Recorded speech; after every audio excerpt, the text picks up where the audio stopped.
es verdad, puede conceder el asilo político en este caso, independientemente de se tratar aquí de una cuestión verdaderamente de asilo político, dado que el asilo político es para una persecución política, por una cuestión realmente política. Muy bien, bienvenido señor Díaz Rodríguez a Exitosa. Hola Karina, buenas noches. Es un honor estar con usted para debatir este tema tan sensible e importante. Muchas gracias por estar con nosotros. Hace unos momentos estuve hablando con el abogado de Nadine Heredia, el señor de Carvalho. Y el señor de Carvalho, al entrar al fondo del asunto, nos decía que en Brasil todo el caso de Lula da Silva se había caído porque los testigos habían estado contaminados, el tema del fiscal, del juez, Moro, todo se había caído por eso, por la contaminación y la politización del caso, ¿no? Y que las pruebas también habían dejado de ser efectivas. Pero aquí en el Perú no ha sucedido eso. Aquí en el Perú, incluso el equipo Lavajato no ha dejado de utilizar las pruebas de Simoes Barata, de Jorge Simoes Barata. Y no solamente las ha presentado ante los jueces, ante el tribunal, el colegiado, los jueces, el tribunal las ha aceptado. Las ha aceptado, las ha avalado y ha dado una sentencia.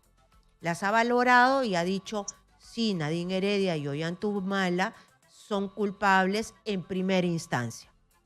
Entonces, el abogado de Nadine Heredia nos dice, los fiscales y la justicia del Perú se equivocan porque en Brasil todo se cayó. ¿Esa valoración se puede hacer?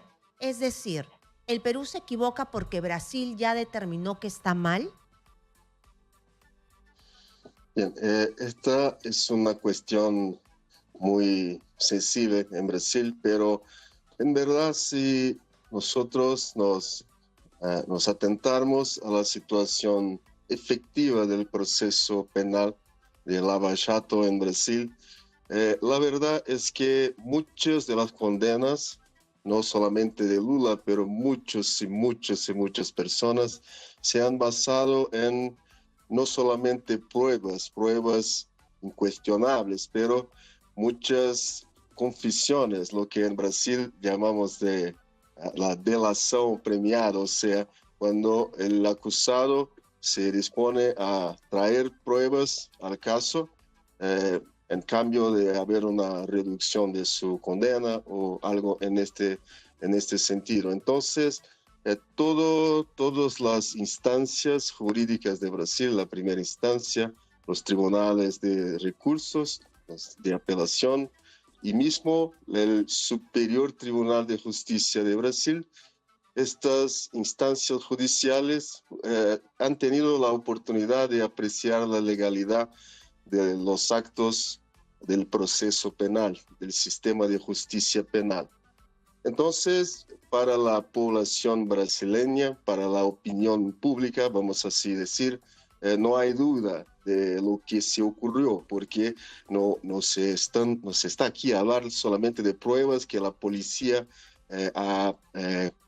se cogió en el tiempo, pero son pruebas que los propios envolvidos, los propios acusados, trajeron al proceso. Entonces, lo que verdaderamente ocurrió es que no sé si en Perú las personas tienen este conocimiento de cómo el Poder Judicial brasileño tiene su composición, pero verdad es que tenemos un Supremo Tribunal Federal, el STF, que es en origen, si observamos la Constitución de Brasil, esa es una corte constitucional, una corte que tiene por razón de existir la interpretación de la Constitución brasileña.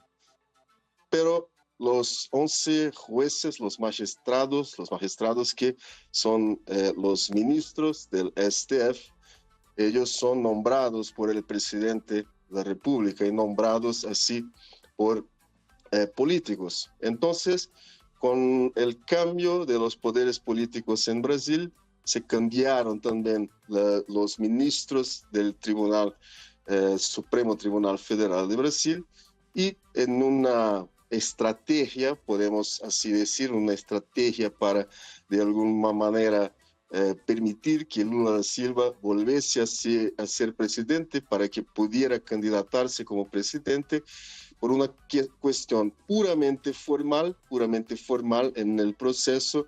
El Supremo Tribunal Federal de Brasil ha anulado todos los procesos, aunque muchos de los acusados tengan incluso devolvido dinero de corrupción para el Estado. Entonces, la verdad es que es duro decir, es algo polémico decir eso, pero en verdad, el Supremo Tribunal Federal de Brasil no es nuevo. Esta actuación del Supremo Tribunal Federal de Brasil está cada vez más, a cada año, a cada día que pasa, está a tener una actuación más política do que una actuación jurídica. No se puede decir más en Brasil que tenemos una corte constitucional, pero sí una corte política, que es como un brazo hermanado con el poder político, con el ejecutivo federal, que es el del presidente Lula. Entonces, la verdad es que sí, de hecho, de verdad, las condenas por corrupción del caso Lava Jato en Brasil se han sido anuladas, canceladas, pero no porque Lula y sus otros compañeros han sido absolvidos, no porque no tengan ocurrido las cuestiones de corrupción, pero sí por una cuestión meramente formal, una cuestión procesal, así diciendo en español. Apenas para que tengan una idea de que lo sea eso, la cuestión más importante es que dicen los magistrados del Supremo Tribunal Federal que el proceso tramitó en un juez de una ciudad que no era la ciudad donde el proceso debería haber tramitado. Vea, esta es una cuestión... Es una cuestión solamente procesal. Entonces, yo sí, interpreto lo así, que usted me dice... Importante decir que aunque sea una cuestión procesal, aún así es altamente cuestionable la justicia de esta decisión, porque si nosotros observamos hoy lo que ocurre en Brasil, en el Supremo Tribunal Federal, las relaciones muy próximas que hay entre los ministros del STF y el poder político es muy claro, es muy tranquilo decir que por muchísimo menos que ocurrió en el caso Lava Jato y el juez Moro, por mucho menos se podría ahora anular todos los procesos que hoy están contra el presidente Bolsonaro, por ejemplo, los enemigos políticos de Lula. Señor Díaz, entonces, yo ya entendí completamente el contexto que usted me dio, pero usted, al ser un abogado brasileño especializado en derecho internacional, todo lo que ha sucedido en Brasil no genera precedente en el Perú. Eso es una aberración. Eso no quiere decir que nuestros jueces tengan que seguir los parámetros que se han tomado equivocadamente o no en el Brasil. Sí, es verdad, el Poder Judicial es un poder soberano también del Estado. Entonces, no es porque una cuestión procesal en Brasil se condució a la anulación, al cancelamiento de las condenas, no es por eso que la justicia de Perú tiene que seguir por el mismo camino. La verdad es que hoy con esta cuestión del asilo político, ahí sí estamos diante de una cuestión que también muy cuestionable, pero hay una decisión de Estado, una decisión soberana del Estado brasileño que sí, es verdad, puede conceder el asilo político en este caso, independientemente de se tratar aquí de una cuestión verdaderamente de asilo político, dado que el asilo político es para una persecución política, por una cuestión realmente política. No, nosotros acá en Brasil no tenemos el completo conocimiento del proceso penal que se ocurrió, que se pasó en Perú, pero para la población en general tienes esa impresión de que Lula está con el acto del asilo político, está a hacer como un cambio de intereses entre sus amigos, entre sus parejas de ideologías, ¿no? Así como ya se ocurrió con otras situaciones como Cesare Battisti, Roger Pinto Molina y otras tantas situaciones con el asilo político en Brasil. De acuerdo, entonces, este asilo político de Nadine Heredia ha sido tomado no porque sea una perseguida política, sino que Lula da Silva le da asilo de acuerdo a los intereses políticos que él tiene, ideología política cercana que él tiene, le abre las puertas de su país.